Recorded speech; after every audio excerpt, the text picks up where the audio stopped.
கிறிஸ்துவுக்குள் அன்பானவர்களே, உங்கள் அனைவருக்கும் இறைமகன் இயேசு கிறிஸ்துவின் திருப்பெயராலே அன்பின் நல்வாழ்த்துக்களை நான் அன்போடு தெரிவித்துக் கொள்கின்றேன். இன்றைய நாளிலே நம்முடைய தென்னிந்திய திருச்சபை மாமன்றம் நாம் சிந்திப்பதற்கு நமக்கு தந்திருக்கின்ற தலைப்பு என்னவென்று சொன்னால், ரிசன் லார்ட் த கோ டிராவலர் என்கின்ற தலைப்பை தந்திருக்கிறார். உயிர்த்த ஆண்டவர், உடன் பயணிப்பவர். யாத்ராகமம் 33ஆம் அதிகாரம், அப்போஸ்தலர் 18ஆம் அதிகாரம், லூக்கா 24ஆம் அதிகாரம், இந்த 3 பகுதிகளுமே கடவுள் நம்மோடு கூட பயணிக்கிறவர் என்கின்ற இந்த தலைப்புக்கு பொருத்தமான ஒரு அழகான ஒரு பகுதிகள். 3 பகுதியுமே பெரிய உண்மைகளை நாம் அதிலிருந்து கற்றுக்கொள்ள முடியும். நம்முடைய வாழ்க்கை பயணத்திலே பல்வேறு விதமான தருணங்கள் நம்முடைய வாழ்க்கையை அலங்கரிக்கிறது இருக்கிறது. மகிழ்ச்சியான நேரங்கள் நம்முடைய வாழ்க்கை பயணத்திலே இருக்கின்றன ஒரு பக்கம். இன்னொரு பக்கம் அதே நேரத்திலே கடினமான சமயங்களும் கடினமான தருணங்களும் நம்முடைய வாழ்க்கையிலே இருந்து கொண்டுதான் இருக்கிறது. ஒருவேளை மகிழ்ச்சியான நேரங்கள் நம்முடைய உள்ளத்தை உடைப்பதில்லை.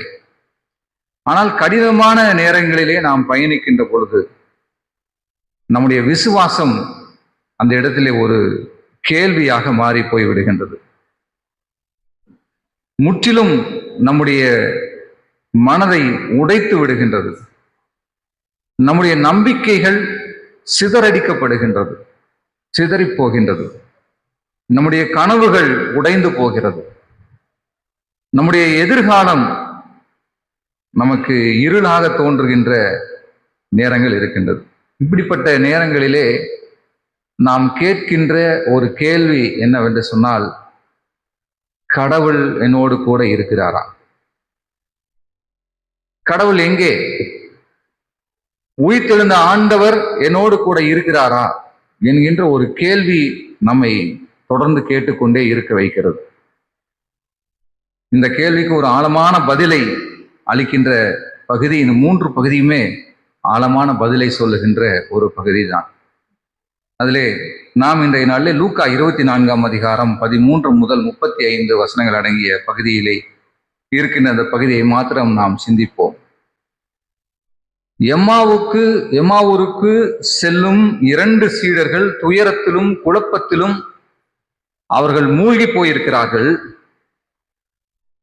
அதே வேளையிலே அவர்கள் அறியாமல் உயிர்த்தெழுந்த ஆண்டவர் இயேசு அவர்களோடு இணைந்து நடக்கின்றார். இந்த நிகழ்வு நமக்கு ஒரு பெரிய உண்மையை நமக்கு வெளிப்படுத்துகிறது. என்ன உண்மை?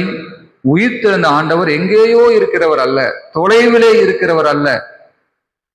உயிர்த்தெழுந்த ஆண்டவர் நம்மோடு கூட இருக்கிறார், நம்முடன் கூட இணைந்து பயணிக்கிறார் என்கின்ற உண்மையை நமக்கு வெளிப்படுத்துகிறது. இன்று நம்முடைய வாழ்க்கை பாதையிலே பல நேரங்களிலே சந்தேகங்கள், பயங்கள், தோல்விகள் நிறைந்த இந்த பயணம் நம்முடைய வாழ்க்கையிலே இருந்து கொண்டுதான் இருக்கின்றது. ஆனால் அந்த நிலையிலேயும் ஆண்டவராகிய இயேசு கிறிஸ்து நம்மோடு கூட இருக்கிறார். நாம் ஒருவேளை அதை உணராமல் இருந்தாலும் அவர் நம்மோடு கூட பயணிக்கிறார், அவர் நம்மை வழி நடத்துகின்றார் என்கின்ற உண்மையை இந்த திருமறையின் வழியாக நாம் புரிந்து கொள்வதற்கு நாம் முயற்சிப்போம். உயிர்த்தெழுந்த ஆண்டவர், உயிர்த்த ஆண்டவர், உடன் பயணிக்கின்றவர். ஒரு 3 குறிப்புகளை நான் உங்களோடு கூட பகிர்ந்து கொள்ள விரும்புகின்றேன். முதலாவதாக, இயேசுவோடு நடங்கள். வசனம் 13, 14 இந்த வசனங்கள், இந்த வசனங்களை நாம் படிக்கின்ற பொழுது 2 சீடர்கள் எருசலேமிலே இருந்து எம்மாவூருக்கு போகிறார்கள். அவர்கள் நடந்து செல்கிறார்கள். அவனுடைய தூரம் 7 அல்லது 8 மைல் தொலைவு என்று சொல்லி திருமறையிலே சொல்லப்பட்டிருக்கின்றது. அங்கே போகின்ற சீடர்களுக்கு அவர்கள் சந்தோஷமாக பேசிக்கொண்டு அங்கே போகவில்லை. அந்த நடந்து போகின்ற அந்த 2 சீடருடைய மனநிலை எப்படி இருந்தது என்று சொன்னால், மிகப்பெரிய ஒரு குழப்பம் நிறைந்த ஒரு மனநிலை, கன்ஃபியூஷன், கவலை நிறைந்த ஒரு மனநிலை, நம்பிக்கையற்ற ஒரு நிலை, ஹோப்லெஸ், தனிமையை தேடி ஓடி போகின்ற நிலை.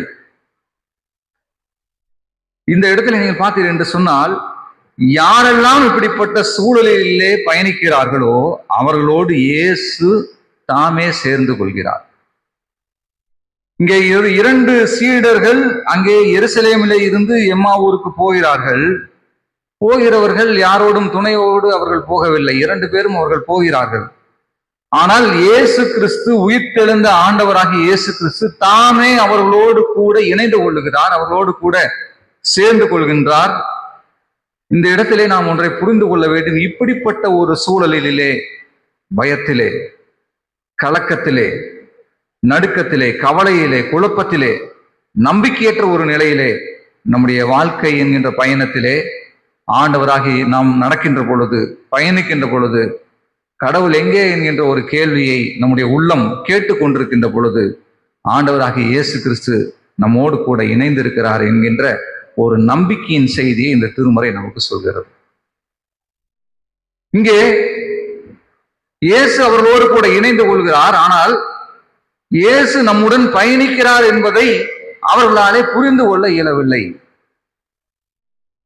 கொஞ்ச தூரம் அல்ல, 7-8 மைல் தூரம்.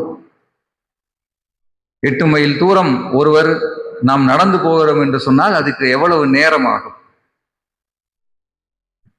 அவ்வளவு நேரத்தில் அவர்கள் வருகின்ற பொழுதும் பல நேரங்களிலே இந்த குழப்பங்கள், இந்த பயங்கள், இந்த தோல்விகள், கஷ்டங்கள், பாரங்கள் நம்மை அழுத்துகின்ற பொழுது நம்மோடு கூட நமக்கு அருகிலே இருக்கின்ற ஆண்டவரை நம்மால் அடையாளம் காண பல நேரங்களிலே முடியாமல் போய்விடுகின்றது.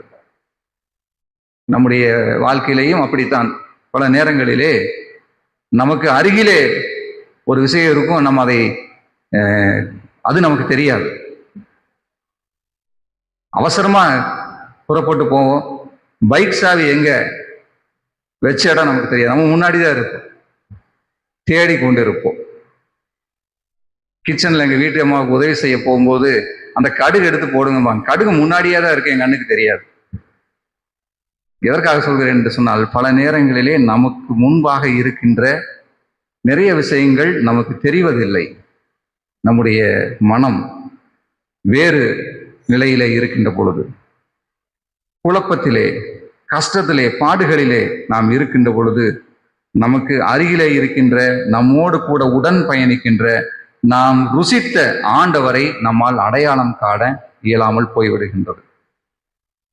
ஆக அன்புக்குரியவர்களே, நாம் நம்முடைய வாழ்க்கை பயணத்திலே நாம் இயேசுவோடு கூட நடக்க வேண்டும். Walk with Jesus. கடவுளோடு கூட, ஆண்டவராகிய இயேசு கிறிஸ்துவோடு கூட நீங்களும் நானும் நடக்கின்ற மக்களாக நாம் இருக்க வேண்டும். இயேசு அவர்களோடு நடந்தாலும் கூட வருகிறவர் இயேசு என்பதை அவர்களாலே கண்டுபிடிக்க முடியவில்லை. நாம் நம்மோடு கூட பல நேரங்களிலே இந்த கஷ்ட பாதையிலே பயணிக்கின்ற பொழுது நம்மோடு கூட இயேசு இருக்கிறார் என்பதை நம்மால் கண்டுபிடிக்க முடியாமல் இன்றைக்கும் இருந்து கொண்டிருக்கின்றோம். நாம் இயேசுவோடு நடப்பதற்கு பழகிக்கொள்ள வேண்டும். உயிர்த்த ஆண்டவரோடு நாம் நடக்க வேண்டும். இரண்டாவதாக இயேசுவோடு பேசுங்கள். Talk with Jesus. ஒரு 2 பேர் நாம் ஒரு இடத்திலிருந்து இன்னொரு இடத்துக்கு போகின்றோம், பேசாமையே இருந்தா எப்படி இருக்கும் சொல்லுங்க? ரொம்ப கஷ்டம். ஒரு வீட்டிலே நாம் வாழுகின்றோம், கணவன் மனைவி இருக்கின்றோம், அல்லது நண்பர்களாக ஒரு அறையிலே நாம் தங்கி இருக்கின்றோம், பேசிக்காமையே இருந்தா எப்படி இருக்கும்? அது ரொம்ப கடினமான ஒன்று. ஒருவர் நம்மோடு கூட வருகிறார் என்று சொன்னால், பேசாமல் வந்தால் நமக்கு ரொம்ப அது கஷ்டம். அதை நம்மால் ஏற்றுக்கொள்ள முடியாது. அது அவர் நம்மோடு கூட பயணிக்கிறார் என்பதை புரிந்து கொள்ள முடியாது. நம்மோடு கூட வருகிறவரோடு நீங்களும் நானும் பேச வேண்டும். ஆண்டவராக இயேசு கிறிஸ்துவோடு நாம் பேச வேண்டும். இன்னைக்கு ஒருவேளை நமக்கு பிடித்தவர்களோடு பேச வேண்டும் என்று சொன்னால் நம்ம என்ன சொல்லுவோம்? பல காரணங்களை நாம் அதை நாமே உருவாக்குவோம். எப்படி உருவாக்குவோம்? டைம் என்னாச்சு, நம்மோடு கூட பக்கத்துல ஒரு ட்ரெயின்லயோ அல்லது பஸ்லயோ வருகின்ற பொழுது அல்லது ஒருவரோடு கூட பயணிக்கின்ற பொழுது நாம் அவர் பேசாமையே வந்தா எப்படி இருக்கும்? பல நேரங்களில் நாம் பேசுவது, உரையாடுவது என்பது இல்லாமல் போய்விடுகின்றது. நாம் ஒருவேளை விரும்பினோம் என்று சொன்னால், அவர்களோடு பேச விரும்பினோம் என்று சொன்னால் நம்ம என்ன பண்ணுவோம்? ஸ்டார்ட் பண்ணுவோம். ஏதாவது ஒண்ணு, எங்க போறீங்க, டைம் என்னாச்சு, அல்லது உங்களை எங்கேயோ பார்த்த மாதிரி இருக்கு, பார்த்துருக்கவே மாட்டாங்க, சொல்லுவாங்க உங்களை எங்கேயோ பார்த்த மாதிரி இருக்கு. இதெல்லாம் நம்முடைய உரையாடல், அவர்களோடு கூட உரையாடுவதற்கு தொடங்குகின்ற யுக்திகள். இயேசு இந்த இடத்திலே அவர்களோடு இணைந்து கொள்கிறார். இணைந்து கொண்டு அவர்கள் போகின்ற பொழுது 8 மைல் தூரம் பேச, அவர் 2 பேரும் பேசிட்டு போறாங்க. இயேசு புதிய ஒரு மனிதராக அவர்களோடு இணைந்து கொள்கிறார். 8 மைல் தூரம் அவர்கள் பேசாமல் செல்ல முடியாது. அவர்கள் 2 பேரும் நண்பர்கள் பேசிக்கொண்டு போகிறார்கள். இங்கே இயேசு தானாகவே உரையாடலை தொடங்குகிறார். நீங்கள் அதை பார்க்க வேண்டும். வசனம் 17வது வசனத்தை பார்த்தீர்கள் என்று சொன்னால், அப்பொழுது அவர் அவர்களை நோக்கி, நீங்கள் துக்க முகம் உள்ளவர்களாய் வழி நடந்து ஒருவருக்கு ஒருவர் சொல்லிக் கொள்ளுகிற காரியங்கள் என்ன? இயேசு தாமாகவே உரையாடலை தொடங்குகிறார். அவர்கள் இயேசுவோடு பேசுவதற்கு அங்கே அவர்களுக்கு இல்லை. அவர்களுக்கு துக்கம், குழப்பம், பல கலக்கத்தோடு போகிறார்கள். அப்படிப்பட்ட நிலையிலே இயேசு தானாகவே அந்த இடத்திலே பேசுகின்றார். இயேசுவே பேச்சை தொடங்குகின்றார். நீங்கள் ஏன் இப்படி போகிறீர்கள்? ஏன் இப்படி துக்கமுகமாக போய் கொண்டிருக்கிறீர்கள்? சொல்லுங்கள், பேசுங்கள் என்று சொல்லி அவர்களோடு கூட பேசுகிறார். அவர் சொன்ன உடனே அவர்கள் 2 பேரும் அவரோட கூட பேசுகிறார்கள். அதற்கு அடுத்த வசனங்களிலே நீங்கள் பார்த்தீர்கள் என்று சொன்னார், அவர்களில் ஒருவனாகிய கிளையோப்பா என்பவன் பிரதியுத்தரமாக, இந்த நாட்களிலே எருசலேமிலே நடந்தவைகளை அறியாதபடிக்கு நீர் அந்நியராய் இருக்கிறீரோ என்று தன்னுடைய பேச்சை, உரையாடலை அந்த இடத்திலே அவர் தொடங்குகின்றார். அதுக்கு அடுத்த வசனம் 18ல நீங்க பாத்தீங்கன்னா, அந்த நீர் அந்நியராய் இருக்கிறீரோ என்று சொல்லி அந்த 2 பேருக்கும் ஒரு பெரிய அந்த இடத்திலே உரையாடல் உண்டாகின்றது. இயேசு அழகாக உரையாடலை தொடங்குகின்றார். நம்மோடு, இயேசுவோடு கூட நாம் நடக்க வேண்டும். இயேசுவோடு நாம் பயணிக்கின்ற பொழுது அந்த பயணத்திலே இயேசுவோடு கூட பேசாமல் வந்தால் எப்படி இருக்கும்? ரொம்ப கஷ்டம். நம்முடைய வாழ்க்கை என்கின்ற பயணத்திலே ஆண்டவராக இயேசு கிறிஸ்து நம்மோடு கூட உயிர்த்த ஆண்டவர் பயணிக்கிறார். பயணிக்கின்ற ஆண்டவரோடு நீங்களும் நானும் எத்தனை முறை நாம் பேசிக் கொண்டிருக்கிறோம்? இன்றைக்கு பலர் இயேசுவோடு பேசுவது கிடையாது. பலர் இயேசுவோடு நடப்பது, நம் இயேசுவோடு தான் நடந்து கொண்டிருக்கிறோமா என்று தெரியாது. பேசினா தானே தெரியும். அன்புக்குரிய, இறை வேண்டல் என்பது நம்முடைய வாழ்க்கையில மிக முக்கியமான ஒரு அம்சம். ஜெபம் இயேசுவோடு கூட பேசுகின்ற ஒரு தருணம், நம்முடைய ஆண்டவரோடு கூட உரையாடுகின்ற ஒரு தருணம். நம்முடைய தனிப்பட்ட வாழ்விலே நாம் எந்த அளவுக்கு நாம் இயேசுவோடு நாம் பேசுகின்றோம்? நம்முடைய குடும்பத்திலே, நம்முடைய திருச்சபையிலே, நம்முடைய தனி வாழ்விலே நாம் இயேசுவோடு பேசுவதற்கு நாம் கற்றுக்கொண்டிருக்கிறோம். ஆனால் அதை தொடர்ந்து நாம் அதை நம்முடைய வாழ்க்கையிலே பயன்படுத்துவது கிடையாது. பல நேரங்களில் மறந்து விடுகின்றோம். இயேசு நம்மோடு கூட பயணிக்கிறார் என்பதையே நாம் மறந்து விடுகின்றோம். ஒன்று மாத்திரம் நிச்சயம், நாம் இயேசுவோடு பேசினாலே நம்முடைய வாழ்க்கையிலே பெரிய மாற்றத்தை ஆண்டவர் உருவாக்குவார். இங்கே அவர்கள் பேசிக்கொண்டு போகிறார்கள். இங்கிருந்து நம்ம இயேசு அவர்களோடு பேசினது ஒரு 3 வசனம் தான் இருக்கு. நம்ம பிராக்டிக்கலா யோசிச்சு பார்க்கணும். 25, 26, 27 இந்த வசனங்கள் தான் இயேசு அவர்களோடு பேசின வார்த்தைகளாக இருக்கின்றது. ஆனால் ஒரு மனிதர், ஒரு 2 பேர், 3 பேர் 8 மைல் தூரம் நாம் நடந்து செல்லுகின்ற பொழுது எத்தனை வார்த்தைகளை அவர் பேசியிருக்க கூடும்? எத்தனை உரையாடல்கள் அந்த இடத்திலே நடந்திருக்கும்? 2 பேரும் எத்தனை கருத்துக்கள் அந்த இடத்திலே பரிமாறப்பட்டிருக்கும். நாம் சற்று சிந்தித்து பார்க்க வேண்டும். இந்த இடத்திலே அவர்கள் இயேசுவோடு கூட பேசுகிறார்கள், இயேசுவும் அவர்களோடு கூட பேசுகிறார். இரண்டு பக்கத்திலேயும் பேசிக்கொண்டு போகிறார்கள். அப்படி பேசிக்கொண்டு போகின்ற பொழுதே அவருடைய உள்ளத்திலே ஒரு மிகப்பெரிய ஒரு மாற்றம் அங்கே உருவாகிறது. அவருடைய உள்ளம், இது கீழே நீங்க அதுக்கு அடுத்த அந்த வசனங்களை எல்லாம் நீங்கள் படித்து பார்க்கின்ற பொழுது அவருடைய உள்ளம் கொழுந்து விட்டு எரிந்தது. அதுக்கப்புறம் இயேசு மறைந்து போகின்றார். அதற்கு பின்பதாக அவர்கள் சொல்லுகிறார்கள், அவர்கள் பேசும்போது பார்த்தீங்கல்ல, நம்முடைய உள்ளம் கொழுந்து விட்டு எரியவில்லையா? அவர்கள் சொல்லிக் கொள்கிறார்கள்.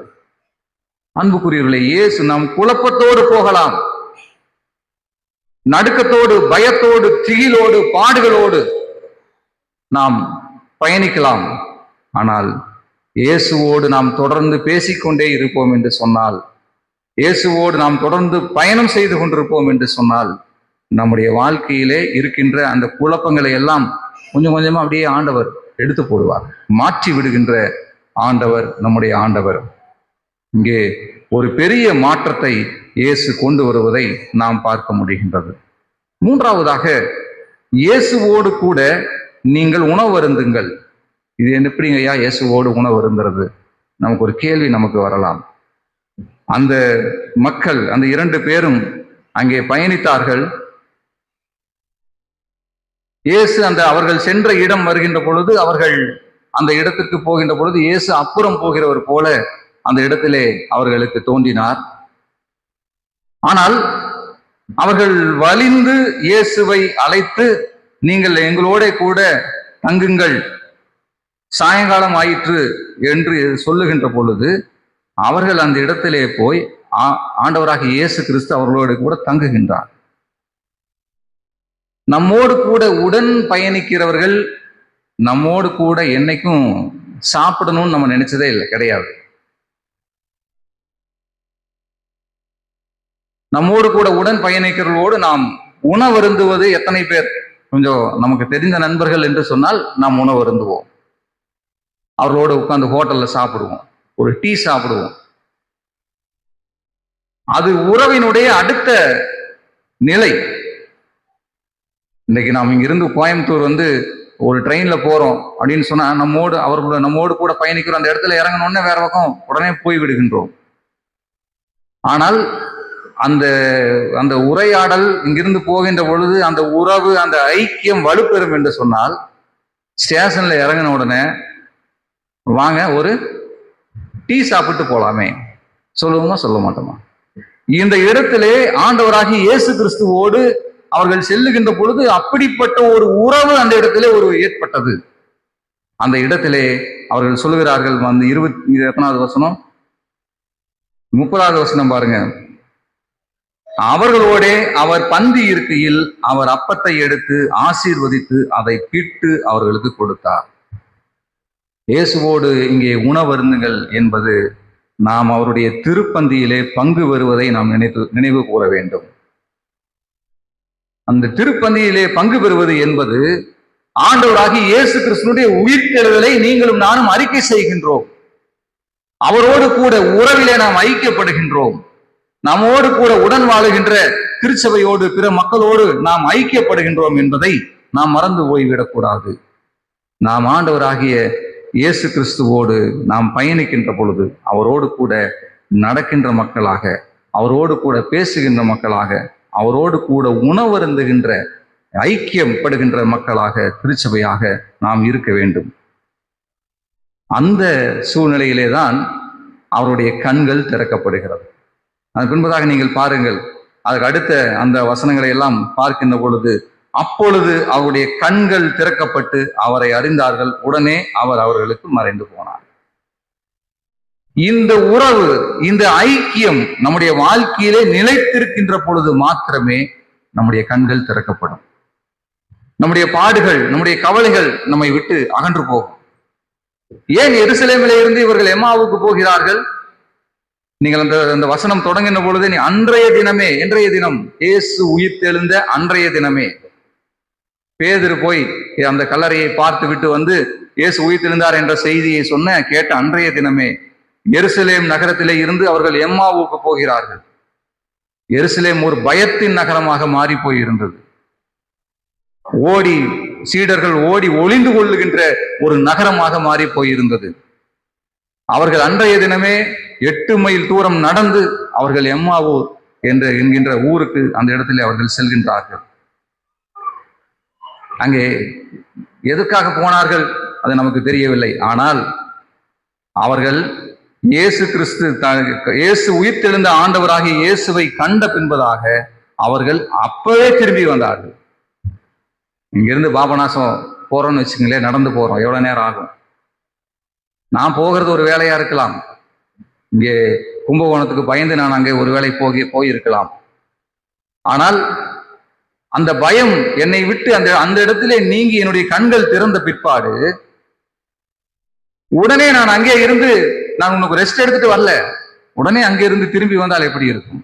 இங்கே எம்மாவூருக்கு போன சீடர்கள், அவர்களை நீங்கள் பார்த்தீர்கள் என்று சொன்னால் 33வது வசனம், அந்நேரமே எழுந்திருந்து எருசலேமுக்கு திரும்பி போய் 11 அவர்களோடு இருக்கிறவர்களும் கூடி இருக்க கண்டு, கர்த்தர் மெய்யாகவே உயிர்த்தெழுந்து சீமோனுக்கு தரிசனமானார் என்று அவர்கள் சொல்ல கேட்டு, வழியிலே நடந்தவைகளையும் அவர் அப்பத்தை பிக்கையில் தாங்கள் அவரை அறிந்து கொண்டதையும் விவரித்து சொன்னார்கள். அன்புக்குரியவர்களே, இருவரும் சொல்லிக் கொள்கிறார்கள். என்ன சொல்லுகிறார்கள்? அவர்கள் ஆண்டவராகிய இயேசு கிறிஸ்து பேசுகின்ற பொழுது நம்முடைய இருதயம் கொழுந்து விட்டு எரியவில்லையா? ஆண்டவரோடு கூட உரையாடுகின்ற பொழுது, ஆண்டவர் நம்மோடு கூட உரையாடுகின்ற பொழுது நம்முடைய இருதயம் கொழுந்து விட்டு எரியும். உடன் பயணிப்பவர் சாதாரணமாக வந்து போகிறவர் அல்ல. நாம் ஒன்றை கருத்திலே கொள்ள வேண்டும். நம்மோடு கூட உடன் பயணிக்கின்ற இயேசு சாதாரணமாக நம்மோடு கூட சேர்ந்து ஒரு டைமுக்கு வந்துட்டு போகின்றவர் அல்ல. இந்த டைமை முடிச்சுட்டு ரைட் போயிட்டு வரேன் டாடா காமிச்சிட்டு போகின்ற ஆண்டவர் நம்முடைய ஆண்டவர் அல்ல. நம்முடைய ஆண்டவர் நம்மோடு கூட நடக்க விரும்புகிறார், நம்மோடு கூட பேச விரும்புகிறார், நம்மோடு கூட நாம் உணவருந்த விரும்புகிறார். நாம் அவரை எந்த அளவிற்கு நாம் அவரை ஏற்றுக்கொண்டிருக்கிறோம்? நம்முடைய வாழ்க்கையிலே எதற்கு வந்தாரோ அந்த வேலையை ஆண்டவராகிய இயேசு கிறிஸ்து அந்த இடத்திலே நிறைவு செய்கின்ற ஆண்டவராக அங்கு இருக்கிறார். எப்படிப்பட்ட நிறைவு? வருகின்ற பொழுது அவர்கள் ஆரம்பத்திலே நான் சொன்னேன், குழப்பத்தோடு வந்தார்கள், கவலையோடு வந்தார்கள், நம்பிக்கையற்ற நிலையோடு வந்தார்கள், தனிமைப்படுத்தப்பட்ட நிலையிலே அவர்கள் வந்தார்கள், பயத்தோடு வந்தார்கள். எங்கே? எம்மாவூருக்கு வருகின்ற வழியிலே. ஆனால் அவர்கள் திரும்ப போகின்ற பொழுது அந்த பயம், குழப்பம், அந்த கலக்கம், அந்த திகில், அந்த கவலை அவர்களை விட்டு நீங்கி போயிற்று. அவர்களிடத்தில் அது இல்லை. அன்புக்குரியவர்களே, எங்கே இருந்து ஓடி வருகிறார்கள் என்று சொன்னால், எம்மாவூர் என்கின்ற அந்த இடத்திலிருந்து மீண்டும் இரவே அந்த நைட்டே அவர்கள் திரும்ப வருகிறார்கள். எருசலேம் என்று சொன்னால் சமாதானத்தின் நகரம், எரு என்று சொன்னால் சிட்டி, சலேம் என்று சொன்னால், சலோம் என்று சொன்னால் சமாதான, அமைதியின் நகரமாக இருக்கின்ற அந்த எருசலேம் இன்றைக்கு அன்றைய நாளிலே ஒரு பயங்கர பயத்தின் நகரமாக, குழப்பத்தின் நகரமாக மாறி போயிருந்தது. அவர்கள் மீண்டும் அந்த குழப்பத்திலே இருந்து அவர்கள் விடுபட்டு அவர்கள் எருசலேமுக்கு அவர்கள் வருகிறார்கள்.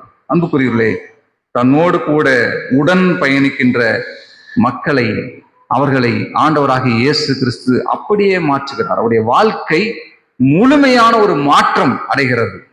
பயந்து கொண்டிருந்த மக்களுக்கு புதிய தைரியம், புதிய தெம்பு அவர்களுக்குள்ளாக வருகின்றது. உயிர்த்தெழுந்த ஆண்டவர் நம்மோடு கூட பயணிக்கிறார். நாமும் அவரோடு கூட இணைந்து பயணிக்க ஆயத்தமாவோம். அவரோடு கூட நாம் பேசுவோம். அவரோடு கூட அவருடைய திருப்பந்தியிலே பங்கு பெறுகின்ற பொழுதெல்லாம் உயிர்த்த ஆண்டவர் எனக்காக உயிர்த்தெழுந்தார் என்கிற நம்பிக்கையோடு நாம் தொடர்ந்து கிறிஸ்து உயிர்த்தெழுந்தார் என்கின்ற செய்தியை நம்முடைய வாழ்விலே நாம் வாழ்ந்து காட்டுவோம். கடவுள் நம்மோடு கூட இருக்கிறார். இப்படிப்பட்ட கிருபையும் ஆசிகளையும் ஆண்டவர் நமக்கு தருவாராக. கர்த்தர் தாமே இந்த வார்த்தைகளை ஆசீர்வதிப்பாராக. ஆமென்.